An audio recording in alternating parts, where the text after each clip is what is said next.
j'ai pas toutes les réponses. C'est que si on me demande, Gilles, est-ce que tu donnes ton go au niveau du projet si je n'ai pas toutes les réponses? Ma réponse va être non. Est-ce que j'ai le pouvoir d'arrêter le projet? Non, c'est un travail d'équipe. C'était le ministre de la Cybersécurité, Gilles Bélanger, qui s'inquiétait la semaine dernière de la mise en place du dossier santé numérique. Il n'est pas le seul. À quelques semaines du déploiement de cette plateforme, ce serait la panique chez de nombreux médecins. Cette solution numérique qui se déploiera le 9 mai permettrait la mise en place d'un seul dossier pour chaque patient à un seul endroit, ultimement partout au Québec. On parle d'un investissement de 400 millions de dollars pour le projet pilote uniquement. Ces médecins inquiets disent que le système n'est pas prêt et que plusieurs d'entre eux manquent de formation. Ils craignent que les conséquences soient plus graves que lors des ratés de SACLIC et que ce soit les patients qui en fassent les frais avec la détérioration de leur état. Leur inquiétude est donc vive, mais rares sont les médecins qui acceptent d'en parler publiquement, mais une a accepté, la docteure Dominique Sinotte, qui est chirurgienne générale en oncologie et trauma à l'hôpital du Sacré-Cœur, un des gros hôpitaux de la région de Montréal. Elle est avec moi en studio. Bonjour, docteur Sinotte. Bonjour. Alors, en commençant, j'aimerais vous soumettre un échange tel que rapporté par le quotidien Le Nouvelliste à Trois-Rivières entre médecins dans la région de la Mauricie qui tout comme votre région, le CIUS du nord de Montréal, va s'engager à compter donc du 9 mai dans une phase pilote du déploiement du projet. Donc, je cite cet échange. Nos délais de prise en charge à l'urgence vont carrément exploser et qui sera imputable en cas de morbidité ou de mortalité à cause des délais? Qui recevra les plaintes? C'est nous, les médecins. On se trouve cobaye d'une expérience vouée à l'échec, étant donné le court délai avant le déploiement et tout ce qu'il y a à faire et à savoir pour bien utiliser EPIC. Donc, est-ce que c'est le sentiment que vous habite comme chirurgienne spécialisée en oncologie et en trauma? Absolument. C'est bien dit en plus de ça. Puis, il faut comprendre que Sacré-Cœur, c'est un immense hôpital avec plusieurs installations. Et il faut s'habituer, on opère à Sacré-Cœur, Jean Talon-Fleury, puisque c'est un CIUS, donc un centre intégré universitaire de la santé et des services sociaux. On a plusieurs bâtiments. Et on a eu très peu de formations, les médecins, des formations précipitées, des formations non accompagnées, malgré ce qu'a tweeté aujourd'hui sur X Santé Québec. Je pense que Santé Québec est absolument pas sur le terrain et ne comprend absolument pas la réalité des médecins. Et on n'est pas prêt pour ça. Justement, en novembre, il y a eu un retard de 6 mois parce qu'ils se sont rendus compte qu'on n'avait pas été formés. Et effectivement, on n'a pas été formés. Et dans son temps, au ministre Dubé est encore ministre de la Santé, mais qui est heureusement parti après, il a mis 92 millions supplémentaires au budget que vous avez donné parce qu'il s'est rendu compte qu'il avait sous-estimé les formations. On parle d'un système en santé numérique des États-Unis qui n'est pas adapté au Québec. Et il faut se débrouiller. Et en plus, ils ont dû le traduire. Alors moi, j'ai fait part de mon inquiétude à mon hôpital. J'ai fait part de mon inquiétude, pas pour moi. Moi, j'en dors plus, inquiétez-vous pas, là, je vais Ah, vraiment, oui? Ah non, écoutez, moi, ça fait 34 ans, bientôt 35 ans que je suis chirurgienne. Je n'ai peur de rien. J'ai pratiqué toute seule comme chirurgienne 8 ans à Gaspé. J'ai tout vu, des coups de fusil, j'ai tout vu. Comme chirurgien, on prend des décisions qui sont adaptées, rapides et efficaces. On doit être rapide et efficace dans un gros centre comme l'hôpital Sacré-Cœur. Pourquoi on a pris ce centre-là? Ça n'a pas de sens. C'est la plus grosse urgence au Québec. C'est le plus gros centre de traumatologie tertiaire. Donc, toutes les affaires vont à Sacré-Cœur. Lorsqu'il y a de gros accidents, lorsqu'il y a des Absolument, drames. c'est transféré chez nous. Pensez-vous qu'on va le refuser en disant « Excuse-moi, on ralentit nos activités parce qu'on a le DSN ». C'est le seul centre de quadraplégie, de paraplégie. Donc, vous plongez dans une piscine, vous cassez le cou, ça vient chez nous, que vous soyez à Amos ou n'importe où. Et on choisit ce centre-là pour le DSN, dossier santé numérique. Et je veux juste préciser que même le médecin de Trois-Rivières, probablement, et moi-même, on n'est pas contre. On est dû pour être sans papier. À mon bureau, on est plusieurs chirurgiens qui se sont mis ensemble et on a un bureau à l'extérieur de l'hôpital parce que l'hôpital ne nous offre pas de disponibilité. Puis on a mis un dossier santé numérique de TELUS Santé qui fonctionne très bien depuis 12 ans. Dans cet échange que je citais, donc on parle de morbidité et de mortalité. Oui. Est-ce que, quand vous dites que vous n'en dormez pas, est-ce que vous avez l'impression que l'état, je le disais, de vos patients va se détériorer à un point tel que ça pourrait être très, très inquiétant? Oui, que ce soit par mortalité ou morbidité, c'est-à-dire que je pense qu'on va pécher par omission. On n'est pas capable de trouver les renseignements qu'on veut rapidement sur ce dossier santé numérique-là. On n'a pas les formations pour savoir sur quel bouton cliquer. Moi, je suis Ça très veut dire bonne en quoi informatique. concrètement? Ça veut dire que, par exemple, il y a un patient qui arrive dans un état grave, Oui. vous essayez de référer à son dossier et dans cette période de transition, vous ne trouvez pas les informations et ça peut être dangereux. Exactement. Est-ce que je comprends bien? Oui, puis il y a un délai parce que le patient arrive à l'urgence, il est vu par un urgentologue. L'urgentologue doit écrire une note. Habituellement, c'est griffonné, puis on est capable de le savoir, puis il fait des prescriptions très rapidement. Mais là, il demande à la chirurgie de venir. Mais peut-être qu'il n'aura pas encore mis sa note sur le dossier santé numérique parce qu'il n'est pas capable d'ouvrir ce dossier-là de patient. Puis il va avoir des gros délais pour avoir de l'information. Et ce qui est important de dire à la population, c'est que je ne comprends pas, moi, comment ça se fait que ça a été accepté, ce dossier-là, parce qu'on a actuellement un dossier numérique à l'hôpital Sacré-Cœur. Qui existe déjà. Qui existe déjà, pour lesquels on a une très belle fluidité, c'est-à-dire qu'on partait de papier, de dossier papier, et les 6 ans précédents, le dossier santé numérique qu'on a actuellement, ils ont été transmis dans le dossier numérique. Fait qu'on avait accès au dossier des patients qui existaient déjà. Ça, c'est fantastique. Puis si on avait besoin de plus que 6 ans, il y avait des dossiers archives. Mais là, le dossier va être vide. Il n'y a pas un chat qui a transféré à court terme, des informations. Quand vous dites vite, à court terme. Non. Il n'y a personne qui va transférer le dossier des patients dans le DSN, dans le EPIC. C'est les docteurs qui devront le faire. La semaine dernière, il y a eu une réunion où on nous a répété ce qu'on nous avait dit en septembre, que, s'il vous plaît, le docteur qui voit un dossier vide pour la première fois, est-ce qu'il peut aller voir dans le dossier numérique qu'on a à Sacré-Cœur, puis transférer les informations importantes pour les autres docteurs d'après? Bien, déjà, ça nous prend 2 heures ouvrir un dossier. On va vous mettre en plus le devoir d'un commis ou d'un archiviste de transférer des diagnostics. Pensez-vous, moi, que je vais pouvoir faire ça quand je vois 20 patients à la clinique externe? Là? C'est impossible. Moi, je suis mes patients, là, des patients pas malades, j'en ai pas. Ouais. J'en ai pas. Moi, là, ils ont des cancers. OK? Je les suis 5, 7 ou 10 ans. Là, ça veut dire qu'en juin, quand je vais voir une personne que je suis, puis qui a eu de la chimiothérapie depuis 8 ans, bien, son dossier, quand je vais l'ouvrir, il est vide. Il est vide. Il va falloir que j'aille dans le dossier qu'on a actuellement et que si je veux avoir un transfert, que je le transfère manuellement, dactylographié, mais je dactylographie très bien, je suis élevée chez les sœurs, inquiétez-vous pas. Et puis, ça n'a pas de sens le temps qu'on a à perdre. Et on nous a dit, inquiétez-vous pas, on va vous mettre la moitié de vos cliniques. Oui, mais mes patients, là, ils ont besoin de savoir c'est quoi leur résultat de pathologie. On a eu dernièrement, là, dans la presse, là, une dame que ça faisait à l'hôpital Maisonneuve-Rosemont 7 semaines qu'elle attendait le résultat de son opération. Alors moi, au lieu de voir 20 patients, on va m'en mettre 5 parce qu'on a le dossier santé numérique. Ça n'a pas de sens. Je comprends qu'il y a une adaptation, mais ça n'a pas d'allure. La façon dont c'est fait, on n'est pas formé, on n'est pas épaulé. Vous n'êtes pas formé, vous dites? Non, on a eu une formation de 3 fois 4 heures. Et ces formateurs-là, ce sont des médecins qui ont été formés par des super formateurs. Alors, je me mélange dans toutes les affaires de Santé Québec, là.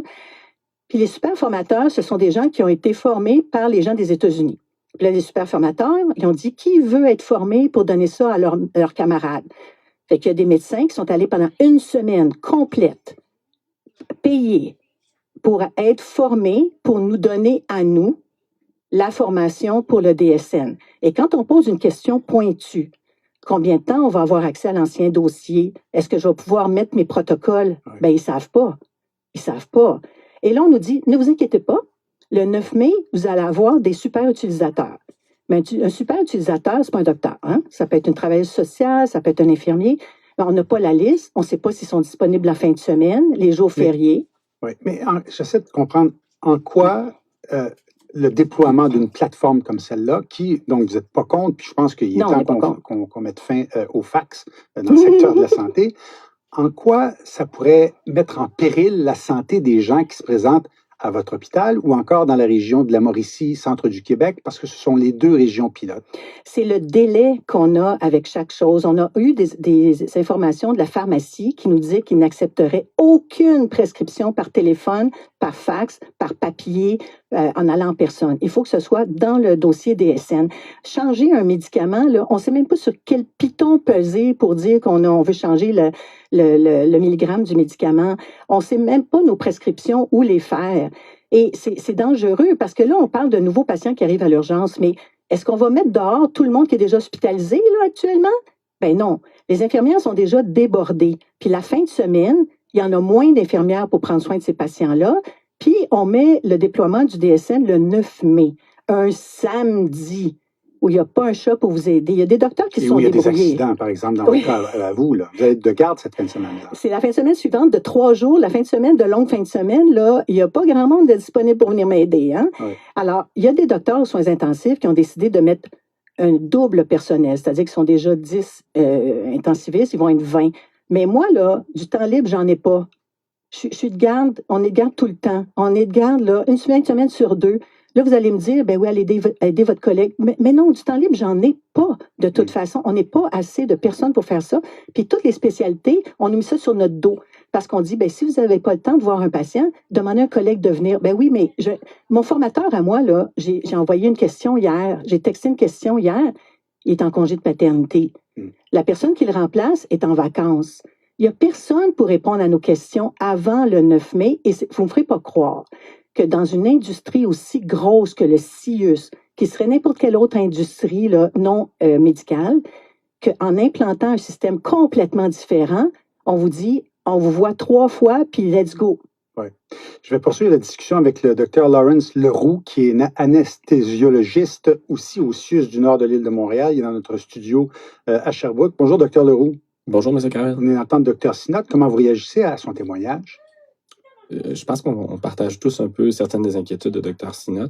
On parlait du bloc opératoire qui va diminuer ses activités ou encore des cliniques externes. Mais il faut se dire qu'il y a beaucoup de services, je pense, dans l'hôpital qui sont donnés de manière urgente, puis où chaque seconde, chaque minute compte. Donc, pour nous, puis aussi pour Trois-Rivières, qui est un centre régional, on est des centres de trauma, des patients qui arrivent critiques, qui ont besoin, en fait, d'avoir des soins de manière immédiate. Donc, n'importe quel délai, c'est sûr, peut amener un enjeu de sécurité. Je pense que autant au niveau de l'administration qu'au niveau clinique, les équipes en ce moment font le maximum pour réduire les effets potentiels néfastes avant le 9 mai. Mais c'est sûr que sur le terrain, il va continuer à y avoir des inquiétudes jusqu'au déploiement là, du dossier. Puis même si on avait à retarder, je pense qu'effectivement, ces inquiétudes-là, on va toujours les avoir. Donc, si je comprends bien, c'est que on n'est pas prêt, que la transition est trop courte ou c'est parce que c'est prématuré tout ça? Il n'y a pas de transition. Il n'y a pas de transition? On coupe. Le 8 mai à 23h59 59 secondes, c'est fini. Et le 29 mai, on commence un nouveau dossier vide. Et on dit, arrangez-vous. Alors moi, j'ai l'impression qu'on m'a donné un livre pour lire comment nager. Puis là, on m'a mis dans le milieu du lac. Puis on dit, viens à la rive. Puis lève la main si tu as une question. Mais moi, je suis déjà en train de couler en bas. Mais ce qui me fait plus peur, c'est que le patient coule avec moi. Docteur Leroux, là-dessus? Bien, effectivement, en fait, il y a certains services, on s'est fait dire, par exemple, que les produits de la banque de sang, donc, patient qui arrive en trauma, qui a besoin d'avoir des produits sanguins dans les prochaines secondes, sinon ça peut entraîner un décès. Mais les liaisons qui sont faites avec la banque de sang ne sont pas encore finalisées. Donc, il y a quand même des risques là, d'avoir des problématiques d'échange d'informations, des informations qui seraient perdues ou on pense que l'information s'est rendue, mais finalement, c'est pas confirmé. Fait que je pense que la période de transition va être finalement, effectivement, pas vraiment une période de transition, puis ça va être sur notre dos de faire une double vérification, au moins pendant un certain temps, parce que ce qu'on entend, c'est qu'il y a des informations qui pourraient pas se rendre, puis que malheureusement, on serait pas mis au courant là, que l'information est pas rendue à la bonne personne. On peut parler de consultations aussi, où les consultations vont passer par EPIC. En trauma, par exemple. EPIC, c'est la firme qui est responsable de ça, exact, une firme américaine. le dossier là, qu'on va utiliser. Donc, les consultations passent par là. Mais la manière de recevoir les informations est encore des fois incertaine. Par exemple, nous, au bloc opératoire, en anesthésie, on révise le dossier des patients avant qu'ils viennent se faire opérer et le dossier n'est pas encore ajusté à comment le roadmap là, de comment un dossier passe de l'admission. Donc, quand Dr Sinot coche pour dire « j'ai besoin de l'opérer » jusqu'à temps qu'on l'opère, mais c'est plein de petits événements qui ont besoin d'avoir lieu pour qu'on arrive à une chirurgie sécuritaire. Puis en ce moment, tous ces événements-là ne sont pas encore bien intégrés dans le dossier. Puis je pense qu'effectivement, comme Mme Biron disait, dans les premiers temps, il va y avoir des enjeux techniques. Et c'est difficile pour le moment de prévoir l'étendue de tout ça. Mme Biron de Santé Québec. Le ministre de la cybersécurité et du numérique, Gilles Bélanger, a fait une sortie remarquée la semaine dernière. Il parlait entre autres de ses craintes sur la protection des données sensibles des Québécois. EPIC, qui est une firme américaine. Est-ce que ça vous inquiète que ces informations puissent se retrouver aux États-Unis puis être accessibles à des gens qui ne devraient pas normalement consulter des dossiers médicaux? Effectivement, je pense que c'est l'élément qui déjà les patients, je pense que c'est l'élément principal. Mais après ça, la gestion de ces données-là, je pense que c'est vraiment une problématique qu'on entend, par exemple, Mme Erika Bialy là, de Santé Québec nous dire que les informations sont bien protégées parce qu'ils vont rester au Canada. Mais malheureusement, c'est pas la réalité. Donc, le fait que les serveurs qui vont contenir nos informations soient au Canada n'a pas vraiment d'importance parce que les compagnies qui vont avoir ces données-là sont des compagnies américaines qui sont soumises à une juridiction américaine, puis par plusieurs mécanismes. On parle beaucoup du Cloud Act, mais aussi certains articles là, de FISA qui font que les États-Unis peuvent avoir accès de manière légale à ces données-là et dans certaines circonstances, même qu'on ne soit pas avisé du fait qu'ils ont consulté les données de santé du DSN sur ces serveurs-là. Donc, il faut arrêter de dire parce que c'est au Canada, au Québec ou en Ontario que les données sont protégées parce que c'est faux. C'est une réalité qui n'est pas juste en santé. Je parlais à des gens du domaine de la finance qui ont cette même réalité-là de dire c'est pas parce que nos données sont sur des serveurs canadiens mais qui appartiennent à des compagnies américaines qu'on est protégé et il faut vivre avec cette problématique-là. Alors, si je vous comprends bien, vous et la docteure Sinotte, les ratés à sa clique, ça va être de la petite bière par rapport à ce qu'on risque de voir. Est-ce que je fais erreur? Tout à fait. Non, tu ne fais pas erreur. C'est tout à fait ça. Excuse-moi, Laurence, je t'ai peut-être coupé. Non, mais en fait, la portion qui, c'est difficile peut-être pour quelqu'un de voir c'est quoi la valeur de ces données de santé. Fait que moi, par exemple, que le gouvernement américain soit capable de savoir mes signes vitaux, mes médicaments, c'est probablement peu important. Il y a des gens pour qui c'est peut-être plus important, mais ce qui est problématique, c'est quand on commence à parler d'une population complète. Donc, la journée où tous les données de santé des 8 millions de Québécois sont accessibles par un gouvernement comme le gouvernement des États-Unis, ben, il est capable d'avoir accès à la quantité de médicaments, par exemple, que les Québécois au complet consomment. Donc, ça met un rapport de force. On parle de tarifs depuis maintenant 1 an. Ben, ça peut être utilisé dans le cadre de tarifs pour avoir un avantage et un leverage là, par rapport au Canada et au Québec. Sans parler juste de la valeur, en fait, des données de santé. Donc, on estime là, à peu près à 50 jusqu'à 1000 $ par dossier de santé la valeur de ces données-là en termes d'intelligence. Donc, on peut s'imaginer que pour 8 millions de Québécois, ça commence à faire quand même un gros montant, puis un avantage là, économique majeur si jamais on a une puissance étrangère qui est capable d'avoir accès aux données. Alors, mais j'imagine que vous aussi, comme le docteur Sinotte, je le disais, parce qu'on est encore à l'époque des fax dans le système de la santé au Québec, sur le fondement de cette décision, de ce virage, vous n'êtes pas contre, là? Absolument pas. Je pense qu'il y a des ratés avec la manière dont le système est fait actuellement. On entend souvent des histoires passées là, de fax perdus, de prescriptions, de rapports de pathologie qui sont perdus. Donc, je pense qu'effectivement, il faut passer vers le numérique. Moi, de mon côté, je fais de la recherche en intelligence artificielle, donc c'est sûr que ça vient me toucher parce que la journée où tous ces données-là sont numérisées, accessibles, ben, ça permet de faire de la recherche aussi dans ce sens-là, puis de l'optimisation aussi des soins de santé qu'on fait au Québec.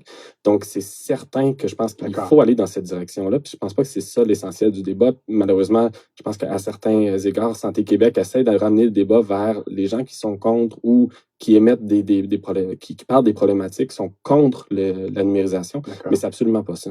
Docteur Laurence Leroux, anesthésiologiste au CIUS du nord de l'île de Montréal, et docteur Dominique Sinotte, chirurgienne générale en oncologie et trauma à l'hôpital du Sacré-Cœur. Merci à tous les deux, puis on va suivre ce dossier quand même très important pour les Québécois. Merci. Merci. Au revoir.